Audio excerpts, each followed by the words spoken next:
Summer's here, and Nordstrom has everything you need for your best dress season ever. From beach days and weddings to weekend getaways and your everyday wardrobe. Discover stylish options under $100 from tons of your favorite brands like Mango, Skims, Princess Polly, and Madewell. It's easy too with free shipping and free returns, in-store order pickup, and more. Shop today in stores, online at Nordstrom.com, or download the Nordstrom app. Starting a business can seem like a daunting task, unless you have a partner like Shopify. They have the tools you need to start and grow your business. From designing a website to marketing to selling and beyond, Shopify can help with everything you need. There's a reason millions of companies like Mattel, Heinz, and Allbirds continue to trust and use them. With Shopify on your side, turn your big business idea into... Sign up for your $1 per month trial at shopify.com/special offer. This is Optimal Living Daily, How to Practice Self-Care When Traveling by Jennifer Berger with SimplyFiercely.com. And I'm Justin Malik, here to help you find a little bit of extra inspiration, motivation, and happiness in your day. So with that, let's get right to it and start optimizing your life. How to Practice Self-Care When Traveling by Jennifer Berger with SimplyFiercely.com. It's kind of hard to believe, but I'm currently 5 weeks into my 7-month round-the-world trip. I spent nearly a year planning and impatiently waiting, so sometimes I need to pinch myself because it doesn't seem real that I'm actually here. If you're curious, here is currently Spain, where I'm spending my days eating tapas, drinking red wine, and exploring adorable cobblestone streets. On the flip side, though, 5 weeks is long enough that the initial holiday feeling has started to fade. It no longer feels strange to wake up in a strange hotel room or to be constantly living out of a backpack. Don't get me wrong, I'm still having an amazing time, and I'm very aware that I'm 10,000 miles away from my office. But the buzz, the crazy, relentless energy that you feel when you first start traveling has begun to abandon me. The truth is, I'm feeling a bit scattered at times. Maybe it's a mix of getting older, blogging, and planning a wedding, but for some reason, I'm not feeling as present as I normally do when I travel. I've got a restless mind, and to be honest, the aforementioned steady diet of wine and tapas isn't leaving my body feeling the greatest either. What this is reminding me is that self-care is always important, especially when traveling. Here are the steps I'm following to get myself back on track and ready to take on the next 23 weeks. Number 1, don't abandon your normal self-care habits. All right, this is a big one. When I was at home and working full-time, I made looking after myself a priority. Even with a busy schedule, I found time to write in my journal, meditate, or go to a yoga class, all the little things that helped keep my head from imploding. However, since I've been traveling, I've let myself believe that because I'm having fun and away from my normal stress, my body and mind will automatically take care of itself. No, apparently it doesn't work that way, but it's okay. The truth is, I like my normal self-care habits, so moving forward, I'll be taking steps to build a routine that works for me on the road. If you don't have a self-care routine, some travel-friendly ideas you can include are meditate. I use the Simply Being guided meditation app. This is downloaded on my phone, so there's no reason not to use it from anywhere. Sketch or color. I picked up an adult coloring book at Bangkok Airport, and I confess that I love it. The hubby is teasing me relentlessly, but it helps me chill out. It's particularly good if you can't quite get into meditation. Journal. Write lists, record the day's events, or my personal favorite, explore and review your values. I'm kind of obsessed with values. I wrote a post all about it, but the quick and dirty is make sure the life you live on the outside equals the life your heart wants most on the inside, which equals being happy. And move. I love to find yoga classes while traveling, but in truth, I'm too lazy. I'll occasionally practice yoga on my own, but realistically, I just try to fit in some stretching and lots of walking. Number 2, turn off the travel talk. There have been some days on this trip when I feel like the only thing the hubby and I talk about is our travel plans. Where are we going for dinner? When are we visiting this or that? And when does the bus leave?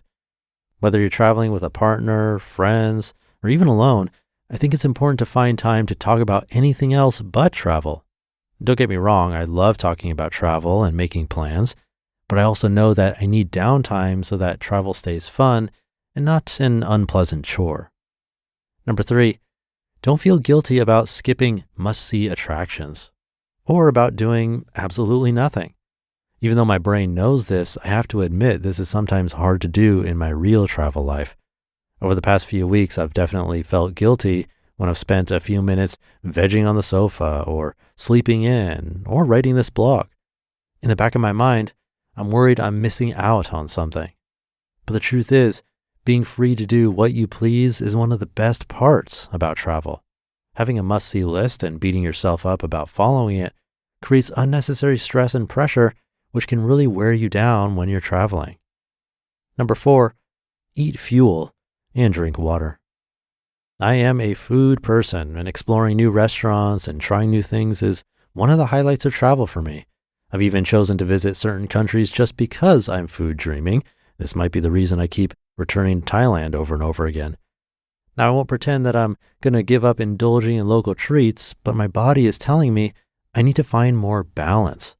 I'm working towards reducing my portion sizes, occasionally choosing food for fuel, and drinking more water than wine. Number 5, allow yourself a few comforts. I'm a mostly budget traveler, and I'm traveling around the world with carry-on luggage only, which means I don't have room in my budget or my bags for many luxuries.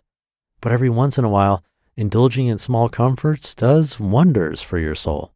A silk pillowcase, a scented moisturizer or essential oil, or an occasional hotel upgrade can revive your spirits and really help you feel energized after a long bus ride or a busy day exploring. And number 6, stay another day. One of the best ways to care for yourself when you're on the road is to slow down. When you're planning your itinerary, consider adding one more day than you think you'll need to at least some of your destinations. Trust me, I understand that when you're traveling, you want to try and fit in as much as possible. There's always so much to see and never enough time. And the more you learn about a new destination, the worse it gets. But as always, quality always trumps quantity. Adding an extra day gives you time to relax and eases the pressure of trying to fit too much into a tight schedule. Plus, as an added bonus, when you have more time in a destination, you're more likely to find hidden treasures and go a few steps further off the beaten track. On a final note, the biggest challenge I face trying to practice self-care when traveling is accepting that it is important. For a while, I thought it felt a bit self-indulgent and silly, the whole, after all, you're on a holiday thing. But the truth is, no matter how long you're traveling for, you've probably put a lot of time, money, and energy into your trip. I know I have. So make sure you're mentally and physically able to truly enjoy it.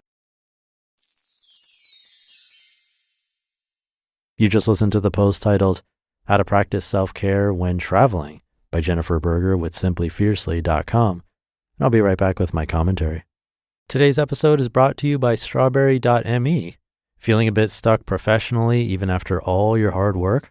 Maybe you're eyeing a promotion, searching for a more fulfilling job, or just unsure about your next career step.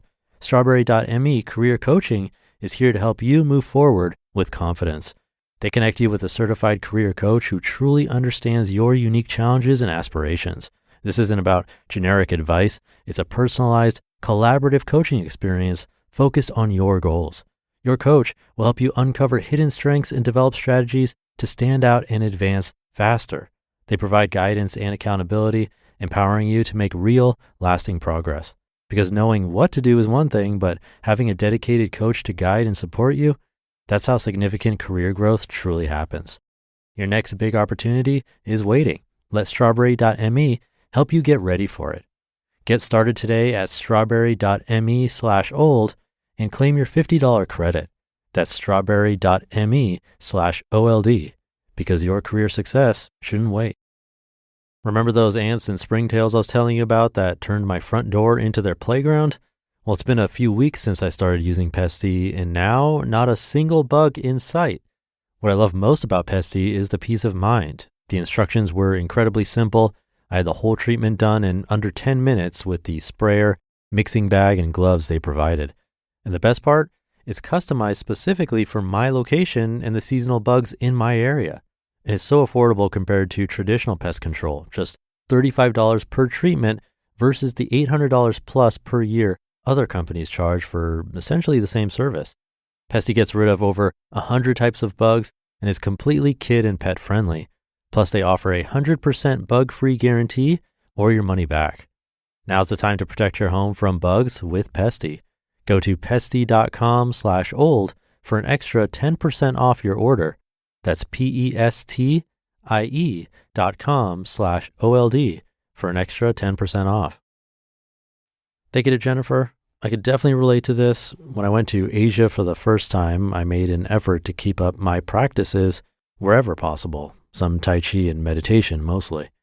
It wasn't always possible, especially difficult when I got sick, but when I was able to do it, it felt good, and I didn't regret the extra time spent on that self-care, even though that time could have been spent exploring. I think in the end, doing these tiny things for ourselves is completely worth it. And I'm the same about quote-unquote must-see attractions. I think this is more of a personal thing. So people have bucket lists and really just want to know that they've seen something in real life. For me, often when I see a very touristy attraction, it's less memorable than just doing what the locals do, or eating at a specific restaurant, or walking in a botanical garden. Again, a personal decision, but either way, I agree that we shouldn't feel guilty if we happen to miss one for one reason or another. And if you have any specific travel tips or suggestions, feel free to share them with me. You can always get in contact at oldpodcast.com or by replying to my free weekly newsletter, which you can join at oldpodcast.com. I read all the replies. But I'll leave it there for today. Have a great one. Thank you for being here. And I'll see you tomorrow as usual, where your optimal life awaits.